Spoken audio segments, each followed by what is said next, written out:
West Bengal state ইউনিভার্সিটির BA first semester minor core Bengali suggestion 2026 তোমাদের জন্য আনলাম। সেমিস্টার 1-এ যারা তোমরা পড়ছো বিএ তাদের সাজেশন 2026 সালের বাংলা সাজেশন। এর আগে তোমাদের ইতিহাস সাজেশন দিয়েছি, সব সাজেশনই পরপর আসবে। বাংলাটা আগে দিলাম কারণ সাহিত্যের বিষয়ে প্রশ্ন একটু বেশি হবে। দেখো, বাংলা সাহিত্যে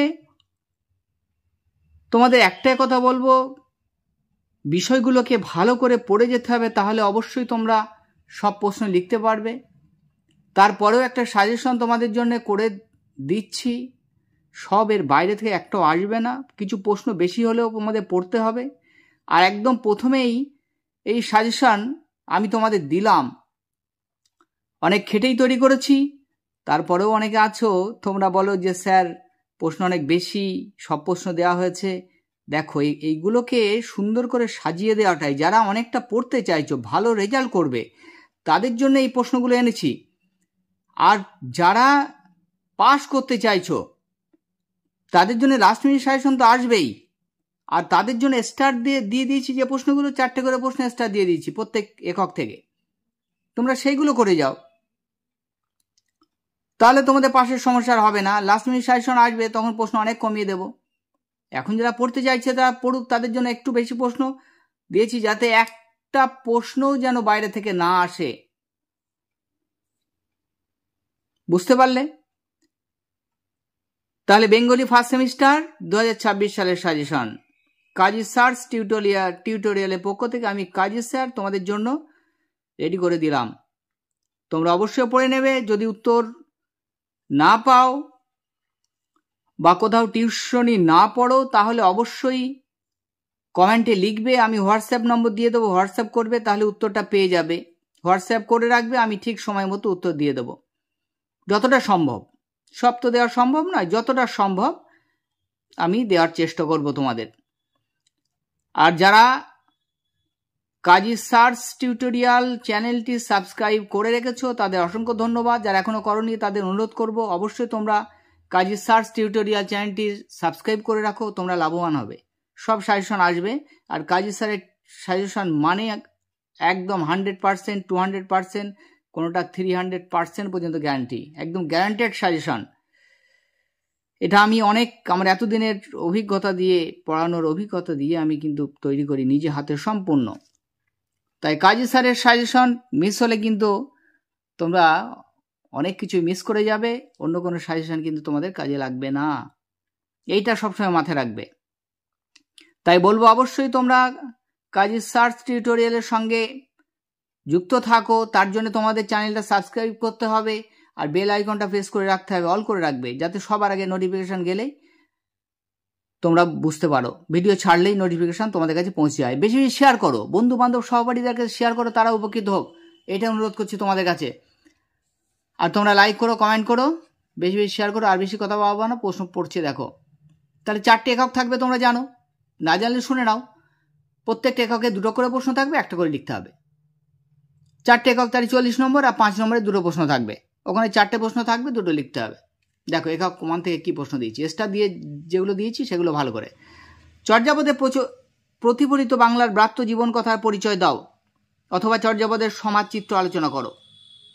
ভেরি ভেরি ইম্পর্টেন্ট প্রশ্ন কিন্তু। নেক্সট, বৌদ্ধতান্ত্রিক সাধন সঙ্গীত এ ধর্ম ও সাহিত্যের মেলবন্ধন ঘটেছে, আলোচনা করো। অথবা দিয়ে কি দিয়েছি দেখো, বাংলা সাহিত্যের একমাত্র নিদর্শন চর্যাপদে বৌদ্ধ সহজিয়াদের ধর্ম সাধন তত্ত্ব এর যে প্রত্যক্ষ প্রভাব লক্ষ্য করা যায় সে সম্পর্কে আলোচনা করো। তাহলে এই 2টো প্রশ্নের ভিতরে একটা আসবেই, ভালো করে পড়ে রাখো। তারপরে 3 নম্বরে কি দিয়েছি দেখো, চর্যাপদের পদগুলি ধর্মীয় সাধন সঙ্গীত হওয়া সত্ত্বেও এর যথার্থ সাহিত্য মূল্য রয়েছে, আলোচনা করো। এটা দিয়েছি, ইম্পর্টেন্ট প্রশ্ন। পরের প্রশ্ন দেখো, প্রাচীন বাংলা সাহিত্যের আদি নিদর্শন গ্রন্থ কোনটি?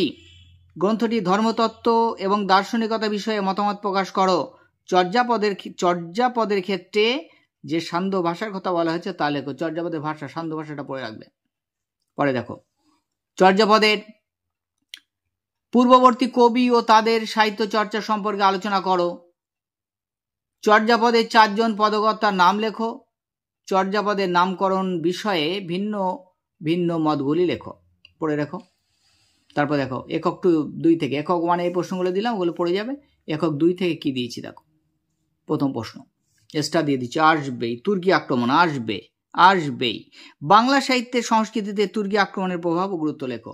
আসবেই, একটা আসবে, কিন্তু তবু এর সাপোর্টে কিছু প্রশ্ন তোমাদের পড়তে হবে। দেখো পরে প্রশ্ন, আর্য অনার্য সংস্কৃতির সমন্বয় কিভাবে বাংলা সাহিত্যে প্রভাব ফেলেছিল তা আলোচনা করো। নেক্সট দেখো, প্রথম 3টের মধ্যে একটা এসে যাবে আশা করছি।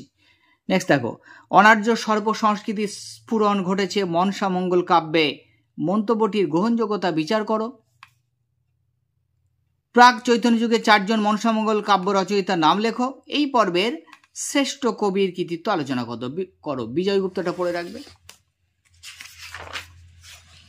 তারপর দেখো, তাহলে প্রথম ইউনিটে প্রশ্ন কম ছিল, প্রথম এককের প্রশ্নটা কম ছিল, দ্বিতীয় এককে প্রশ্ন দ্বিতীয় তৃতীয় একটু বেশি, আবার চতুর্থ এককে কম।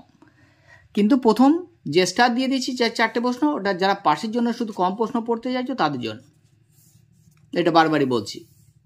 আর যারা তোমরা ভালো রেজাল্ট করতে চাচ্ছ, একদম সব সম্পূর্ণ ছবির মতো লিখবে, তাদের জন্য সব প্রশ্ন। চণ্ডীমঙ্গল কাব্যের শ্রেষ্ঠ কবির নাম লেখো। তার সাহিত্য প্রতিভার সংক্ষেপ আলোচনা করো। অথবা মুকুন্দরাম চক্রবর্তী রচিত চণ্ডীমঙ্গল কাব্যের আখেটিক খণ্ডের সমকালীন সমাজ সংসারে যে ছবি ফুটে উঠেছে তা লেখো। তারপর দেখো, বাংলাদেশে আর্য ধর্ম প্রকাশের ইতিহাস কিভাবে চিহ্নিত হয়েছিল আলোচনা করো। পরের প্রশ্ন দেখো, বাল্মীকি রামায়ণ কিভাবে কৃত্তিবাসের হাত ধরে বাংলা লোক জীবনের সঙ্গে সম্পৃক্ত হয়ে উঠেছে আলোচনা করো। অথবা কৃত্তিবাসের রামায়ণের পরিচয় দাও, তার রামায়ণের বাঙালির যে জীবনধারা প্রকাশিত হয়েছে সে সম্পর্কে আলোচনা করো। তারপর নেক্সট দেখো, কাশিরাম দাস কোন সময়ের মহাভারত রচনা করে। কাশিরাম দাস, তার কাব্যের নাম কি, এই কাব্য রচনায় তার কৃতিত্ব আলোচনা করো। এটা পড়ে রেখো এগুলো। পরে দেখো নেক্সট, ভারতচন্দ্রকে যুগ সন্ধির কবি বলা হয় কেন। বাংলার মঙ্গল কাব্যের ধারায় অন্নদা মঙ্গল কাব্যের বৈশিষ্ট্য নির্দেশ করো। অন্নদা মঙ্গলকে নতুন মঙ্গল বলা হয় কেন। তাহলে হলো এই দুটো ইউনিট হলো। তৃতীয় একক দেখো, তৃতীয় একক থেকে কি প্রশ্ন দিয়েছি দেখো, মৈথিল কোকিল বিদ্যাপতিকে কেন বাঙালির ধর্মীয় সাহিত্য সংস্কৃতির অন্তর্ভুক্ত করা হয়েছে সে সম্পর্কে তোমার সুচিন্তিত মতামত দাও। ভেরি ভেরি ইম্পর্টেন্ট প্রশ্ন।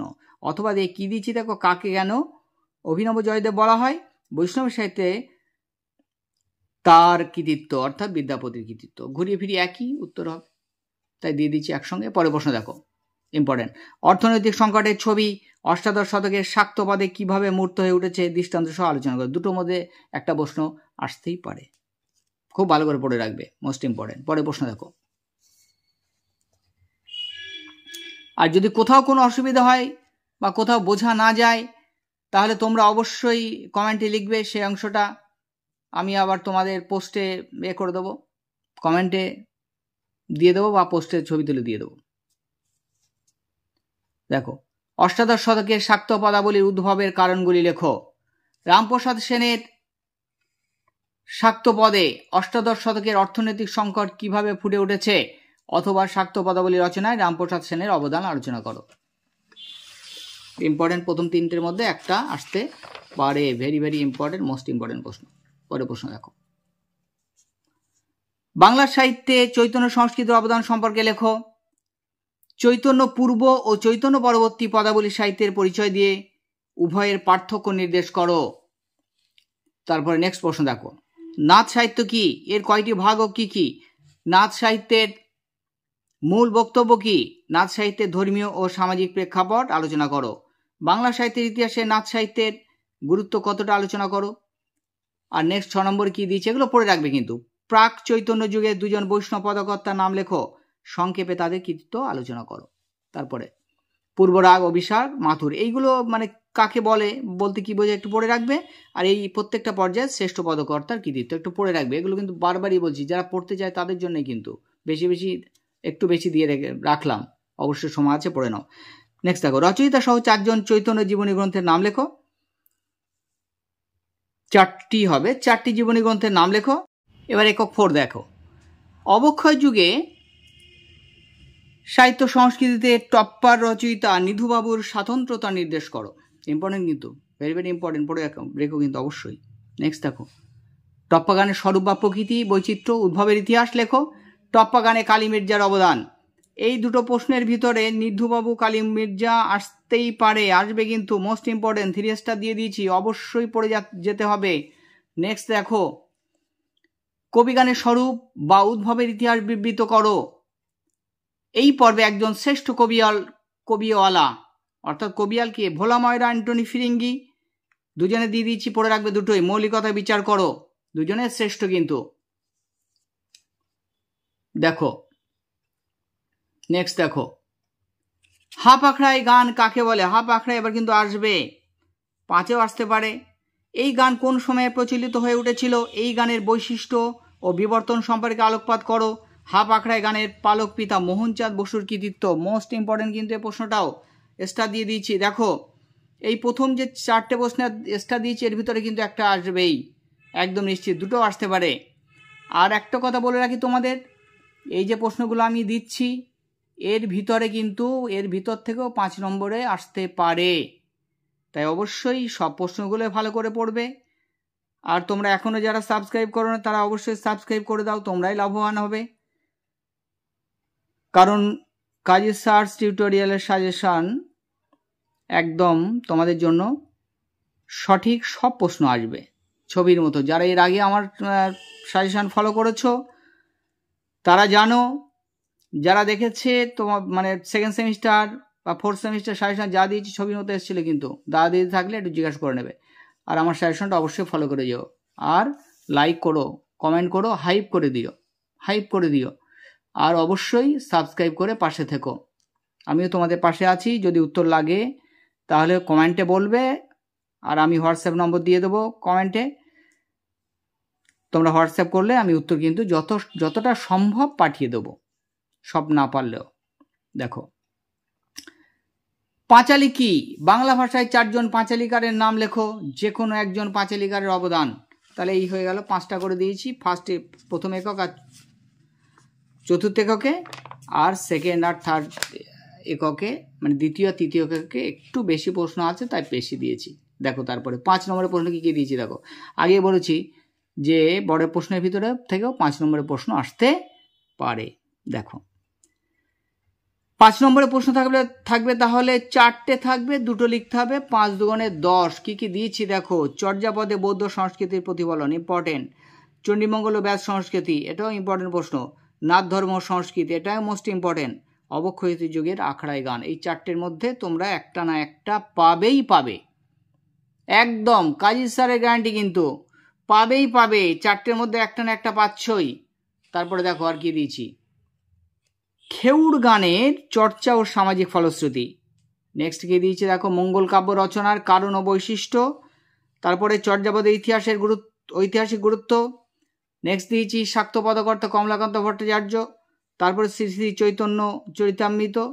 নেক্সট দিয়েছি টপ্পা গান রাগশ্রী হলেও একে লোকগান হিসেবে বিচার করা হয় কেন। পরে প্রশ্ন দেখো, বৈষ্ণব পদাবলী সাহিত্যে চণ্ডীদাসের অবদান, আর গোবিন্দ দাস ও দ্বিতীয় বিদ্যাপতি সম্পর্কে যদি আসে, আর কবিয়াল রামনাম বসু পড়ে রাখবে, আর শ্রীকৃষ্ণ কীর্তন কাব্যের বিষয়বস্তু বা খণ্ড, এইসবগুলো একটু দেখে রাখবে। তাহলে এই গেল তোমাদের কমপ্লিট সাজেশন। এর বাইরে কিচ্ছু পড়া লাগবে না, এর বাইরে কিছু পড়বে না, এর বাইরে কিছু তোমাদের পড়া লাগবে না। এর ভিতরেই তোমরা 100% কমন পেয়ে যাবে। আরও বেশি কমন আসবে, 100%-এ বেশি, কিন্তু তোমাদের তো 100% হলেই হলো, বেশি তো তোমাদের লাগবে না, কিন্তু বেশি আসবে। সুতরাং অবশ্যই সাজেশনটা ফলো করে যাও, এখন থেকে সময় রয়েছে, কমপ্লিট করে যাও, সব প্রশ্ন কমন আসবে। আর তোমাদের কাছে একটা অনুরোধ করছি, অবশ্যই তোমরা এরকম যদি ভিডিওটা দেখে থাকো, ভিডিওটা ভালো লাগলে অবশ্যই লাইক করো, কমেন্ট করে দাও, আর হাইপ করে দাও। হাইপ করলে কিন্তু ভিডিও রিচ যদি বাড়ে, তাহলে আবার ভিডিও আনার উৎসাহ বাড়বে, তোমাদের জন্য আবার ভিডিও আনবো। তবে প্রত্যেকটা সাজেশন আর্টস গ্রুপে কিন্তু আনার চেষ্টা করব অবশ্যই। মাইনরে তো সবই আসবে, মেজরে যদি কমেন্ট সেই রকম হয় অনেকে কমেন্ট করে তাহলে মেজরের সাজেশনও আনবো কিন্তু।